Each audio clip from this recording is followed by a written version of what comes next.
ocurrió esta mañana. Un camión impactó contra la muralla de una escuela en la ciudad de Itagua.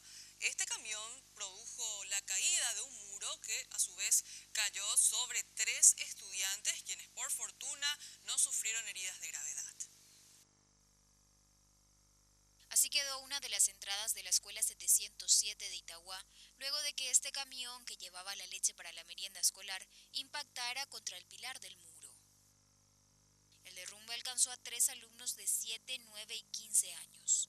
Carlos Patiño es uno de ellos. Yo iba a ingresar a la institución y ahí el camión estaba saliendo, el que traía la leche. Entonces yo le esperé al costado como para poder entrar después. Entonces cuando el camión estaba saliendo, se estaba ya desmoronando la muralla y yo me iba a correr de ahí y ahí ya se cayó encima mío. Sí.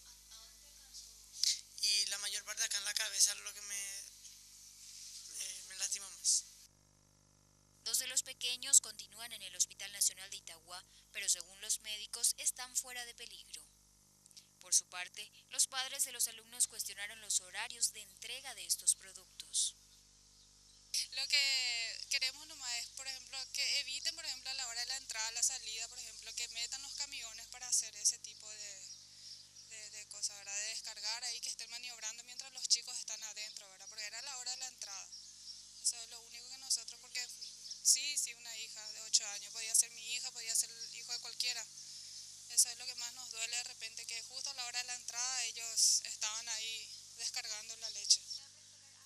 Jenny Roa, directora de la institución, asegura que los vehículos de reparto tienen prohibido el ingreso a la institución y que esta fue una excepción. Lo que pasa es que el transporte no tenía que ingresar en el predio de la institución. El portón de acceso se abre a las 6 de la mañana y fue en ese momento que ellos ingresaron porque, según me manifestó la coordinadora, que llega a 7 menos cuarto, me dice de que el camión ya estaba.